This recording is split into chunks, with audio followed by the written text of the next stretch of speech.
The New York Yankees had a very rough go of it in August, a 9-17 record as of recording. Right now it's August 30th. So what's going on with the Yankees in August? We're gonna recap the Yankees month of August for you right here on Bleacher Brawls. My name is Derek, and I'm here with John, and let's get straight into it. Obviously, it was a very, very, very shockingly bad month of August for the Yankees. So I'm gonna go straight to John, right to the Yankees fan we have here. What was the month of August like to experience as a Yankees fan?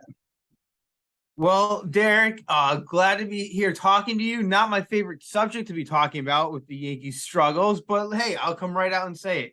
I mentioned this in an article I wrote on our website, bleacherbrawls.com, but it's great to repeat it here in case no one's heard it yet. I explained the Yankees 2022 August. I said, look, if I were to compare the Yankees 2022 August to trash, I'd be insulting trash. It was bad. It was ugly. It was painful to watch, and just an overall struggle. It does seem like they're starting to come out of that funk, thankfully. You know, I've been saying all along I did not want to see them peak in August. I knew organizationally, I think Brian Cashman, I don't think the players themselves took a knee on the month of August, but I think organizationally, I think Brian Cashman took a knee on the month of August. I don't think he was overly concerned with the Yankees' record.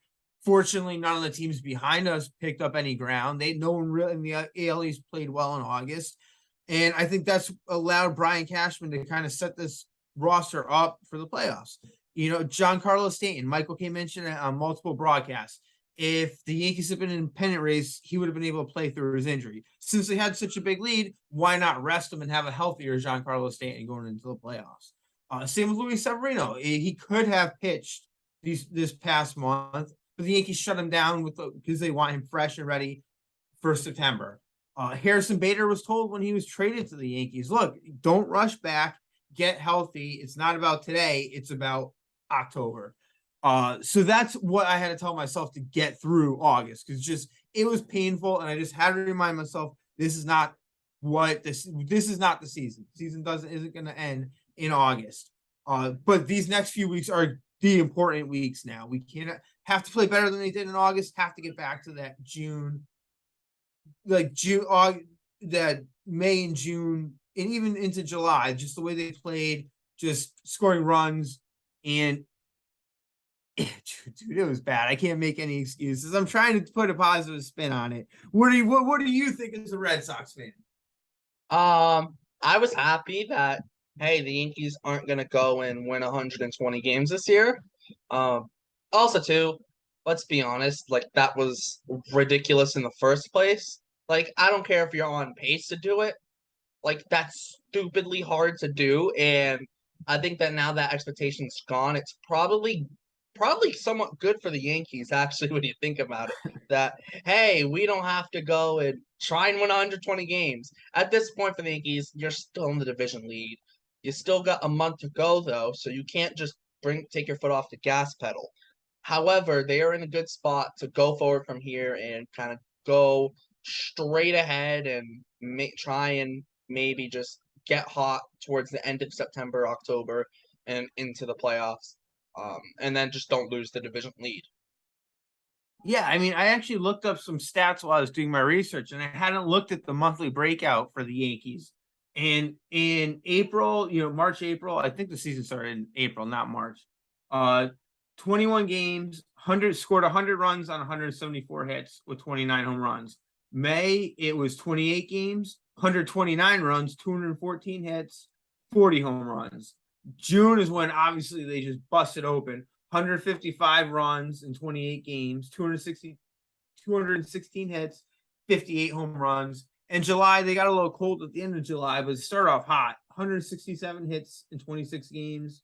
Or no, 167 runs, 242 hits, 50 home runs. So just these amazing stats.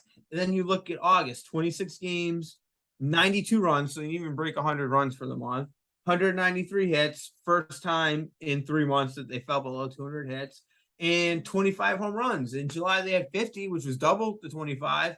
and in June they had 58. So they just weren't the same team they were earlier in the season. I found those stats really interesting to look at because it just puts everything really into perspective how poorly they played in August.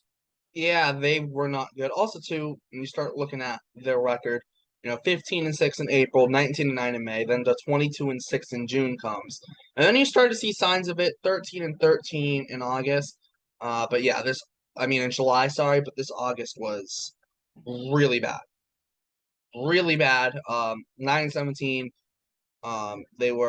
They had, what was it? They had just 25 home runs this month compared to the 15-58 last month. Like that's less than half. They hit 222 as a team compared to the 263 of August, and then they did hit only 235 in July when they were playing that well. So it's not just that the hitting. The on base was down to 298. The slugging was down to 353. The team OPS was 651. It just wasn't there offensively, and even the pitching was struggling as well. And the missing of James Jordan Montgomery with all the good pitching that he was doing in St. Louis really amplified the oh crap, this team's struggling because had Jordan Montgomery gone to St. Louis pitched well, but the Yankees were having no problems, wouldn't have been a big deal. However, the Yankees are struggling, and oh crap, we traded Jordan Montgomery, and he's pitching amazing. That's where that kind of came in. But to me, this month was just a month of just getting cold. If you're a Yankees fan, you're hoping they're cold now and that they can heat back up and not get cold again. But obviously, you'd rather not go 9-17 in a month when you're trying to win a division and eventually win a World Series. Yeah, definitely. I agree 100%. As far as Jordan Montgomery is concerned, I just think it's interesting. That guy got more love from Yankees fans after he left the Yankees than when he was with the Yankees. I mean, so many people miss him, and I don't think anyone really thought twice about him when he was playing for us. As far as another thing to mention for August, it was actually Aaron Judge's cold month himself. I think he Yep. only had 8 home runs on the month, which for him, the pace he's been at this year, I mean, it's low. He has been heating up again this West Coast trip. He hit a couple home runs in Oakland, hit a home run again the other night in Anaheim. It's always a struggle not to call them the California Angels. I know I'm old. But yeah, Aaron Judge it was a down month for him, and the Yankees it just shows how integral, how important he is to this team. And really, when you want to talk about an MVP, it's Aaron Judge because when he hits like a slide, the Yankees really hit a slide. And then the other guy I want to call out on this is Gleyber Torres. You and me did a video with Barnes a couple weeks ago where I called out Gleyber Torres. I said the Yankees are struggling. It's time for this guy to step up and show us what he can be. He did not do that. It really now I think with Gleyber Torres, I think it's time to just accept that 2019 was the anomaly and that this is what to really expect from Gleyber Torres. He's just an average player, and we're never going to get what we thought we were going to get out of him. And I would really love to hear your opinion on that. Like, what did you think of Gleyber Torres in 2019? And, what do you think of his, I wouldn't want to say evolution, maybe devolution since then? Well, it helps when you hit like half of your home runs against the Orioles in Camden Yards. Like that does help. I'm not gonna lie. Obviously I'm exaggerating on that number, but he hit a ridiculous amount of home runs against the Orioles and a ridiculous amount at Camden Yards, and that's before they obviously pushed the wall back and up. So it was a heck of a lot easier to hit home runs there, especially against those miserable Orioles teams. Like the year before, in 2018, they had just lost 115 games. Like that says it all for you right there. Um, I think though for this Yankees team, you got a guy like Rizzo who over the course of the year has been playing well. Judge has been playing out of his mind the whole year. And you got some other guys too. There was a little bit of okay, they're going to regress to the mean a little bit. No one expected a massive kind of cold streak like this, but it's like, okay, they got to slow down at some point, right? Judge isn't going to continue on a 70 home run pace. Rizzo's not going to continue on a almost 40 home run pace you would expect. You figure Stanton picked up the injury, so that slowed him down essentially. Um, you would figure that, okay, this team's going to slow down a little bit. No, I don't think anyone though expected a slide like this where it was just like, cold. You're cold for the whole month. I think maybe they expect a couple weeks of maybe 500 ball, but not this 9-17 in a whole month, and plus the month before going 500. So definitely struggled. It's almost like the All-Star break hit at the worst time for the Yankees. It just hit at like the worst time. Somehow, some way, maybe the All-Star break messed them. I don't know really what it would be, but it seems like they just kind of after the All-Star break, they flipped the switch off, took their foot off the gas pedal maybe a little bit, and everything started going downhill. Yeah, definitely. Like when I thought the Yankees the skids for the Yankees, like what you said, would be a couple of weeks of 500 ball. I was not expecting a losing record over an entire month. Um, as far as they're taking their foot off the gas. I guess that's just what happened after the All Star break. Obviously, injuries happen, and they kind of got exposed for some of the guys. Aaron Hicks would have got a lot more hate this season if it wasn't for Joey Gallo. And then once Joey Gallo's gone, everyone starts to realize how badly Hicks is playing. Donaldson, the glove was there, but never really hit this season. And I guess another thing was the shakiness of the bullpen.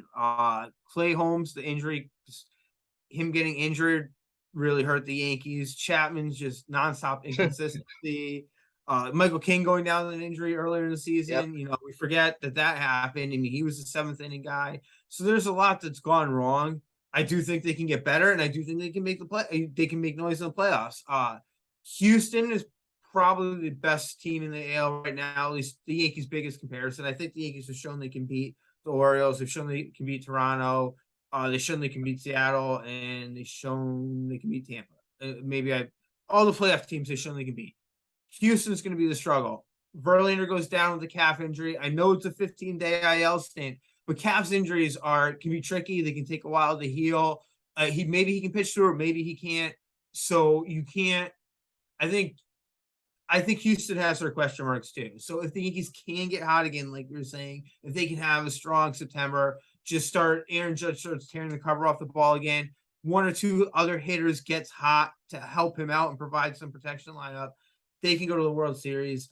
And then we start talking about, obviously maybe it's not a topic for today, but one day we might have to be looking at how do they match up against some of these National League teams, because that's going to be the next question. Yeah, 100%.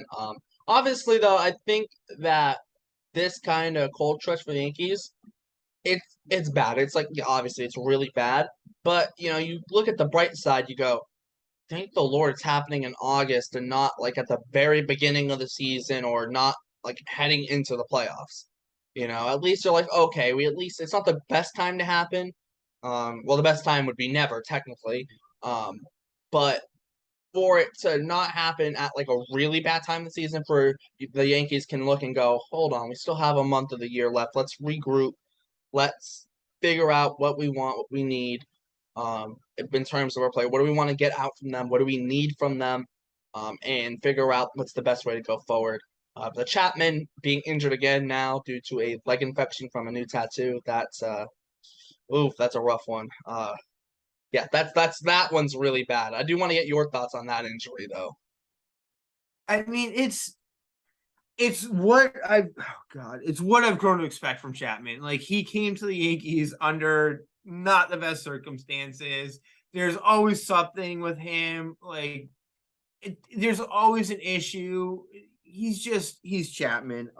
He can pitch well in the regular season, gets crushed in the postseason. Like, it's just he's the complete opposite of Mariano Rivera. So if his Yankees career ends on this leg injury, let's say this infection's a problem, he doesn't come back from it, he's pitched his final game as a Yankee, like, that's kind of actually an appropriate way for him to end his tenure with the Yankees, because this guy is just, I mean, when he was hot, when he was pitching great, like, you loved him, but my God, the highs and lows. I don't like roller coasters, and Aroldis Chapman has been a roller coaster ride.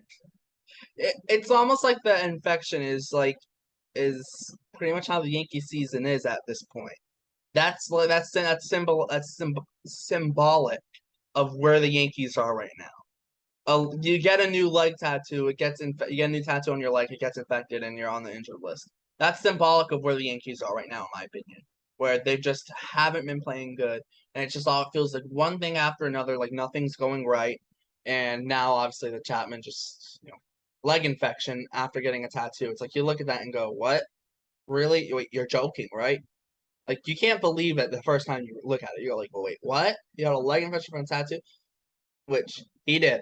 So that one's rough. Now, before we Why kind of couldn't get he just kind just add, why couldn't he wait till after the season to get this tattoo? What was so important that you have to get a tattoo during the season? Like, don't you have better stuff to do? Maybe go to bed early, work out a little more. Like, come on, man. Really? You're going getting tattoos in the middle of the season while the Yankees are struggling. Just, God, it's a roller coaster ride, Chapman. And right now we're just doing the dips and the loops and all that other stuff I hate. Yeah, it's definitely rough. Now, before we get to our final thoughts on this, though, I do gotta ask, what do you think the Yankees record looks like in September? I think they're starting to again. I think they're starting to show signs of life. They played well against the Mets. That was something a takeaway I took that I liked. They played really well in a high pressure series and won 2 games against the Mets series. If it's you consider 2 games a series, but they beat Scherzer. It wasn't DeGrom that pitched the next game. Maybe it was Walker. I forget, but it was they played really well against a really good Mets team. They won 2 games. So they showed life. They looked like they like when the game meant something. It seemed like they came out of this funk that they're in. Therefore, I have to think that September, I think it's going to be a winning record. I don't expect another June where, it was 22-6, I think you said it was. I don't expect that, but I would expect like maybe 19 wins. Like just show me some life. And I just show us that you're ready to go into those playoffs, into the postseason. If they're winning games and playing hot going into the postseason, like that's what they need to do. This team is a World Series contender, and now it's time to start playing like a World Series contender. Yeah, well, right now the Yankees are 78-51. If they, as of right now, as of recording on August 30th, if they want to win 100 games, which everyone thought was a shoo-in just a couple months ago, after June, they're gonna need to win 22 of their remaining games. I think I saw something that said they're gonna have to go like 22 and 12. I think before last night's game, they lost last night. So it's now 22 and 11 to go get 100 wins. I think 95 could probably win you the division. Because the Rays are at 70 and the Blue Jays are at 69. So I would say 95 wins could win you the division, maybe even a little less. But if you want to get anywhere close to Houston, you're gonna have to win 100 games if you want to just get close to them. Realistically, I think they blew that. I don't Yeah, think they're catching Houston. Houston has a much easier schedule. The Yankees are still playing AL East teams, yep. and the Red Sox might be struggling right now, but the Red Sox are going to bring it when they play the Yankees. And every other team in the AL East is in the playoff hunt. It's not going to be easy for the Yankees. I don't see that 22-11 happening, unfortunately. I still think they win the division, but they're not winning 100 games if that's what they have to do it. Yeah, I think they should still win. Like if they don't win the division, like it would just be an epic collapse. Here's the thing: if the Yankees want to show that they can win a World Series this year, they have to go out and win the division. They cannot blow this division lead because if they do, who the heck's going to have confidence heading into the postseason? Now you got to go play in the wild card round, and that's 3 games. It's not like, oh, you get lucky and win 1 game and you can get through. No, even if you get lucky and win 1 game, you still got 2 more games left if you lose the next one. If you lose, obviously, if you win it, you move on. But you got potentially 2 more games. You can't just get by on, a stellar pitching performance. So that's what makes it very interesting this year. Is the Yankees, they couldn't have afforded to let their foot off the gas pedal, and they did. Now they got to get their foot back on the gas pedal and get it back going before it's too late. Any final thoughts before we wrap this thing up on the Yankees month of August? Yeah, I'm glad August is finally over. At least today we're recording it on the 30th. So there's today and tomorrow, and then it's over, and we put it in the past. And I do think the Yankees are going to win the division. I do think they're going to have a good. I don't think they're going 22-11, but I do think they're having a strong September, and I think this team's going to be ready. I think they know the expectations, and they're just going to start getting guys back and healthy. I'm still waiting for an update on Carpenter. Didn't even mention him. That was another injury that hurt them. But they got guys coming back, and I think they know what they have to do. So again, it's like the AL East teams are going to play them tough, but they've been playing AL East teams tough all season too. So maybe that brings them back to life. At least that's what I'm hoping happens. Yeah, it might. Maybe it will, maybe it won't, but we will see. We have just over a month left of baseball in the regular season. some stuff might be coming down to the wire. We're excited for that. We'll be bringing you content all throughout the home stretch of the regular season, throughout the postseason, and in the off season here at Bleacher Brawls. So make sure to like, subscribe, and hit the notification bell so you get notified whenever we post. Make sure to check out all the links in the description, the Bleacher Brawls website, podcast, Instagram, and Twitter, plus all of the crew's Twitters. Thanks for tuning in to Bleacher Brawls. For John, I'm Derek. Thanks for tuning in, and we'll see you next time. And save your tattoos for the off season.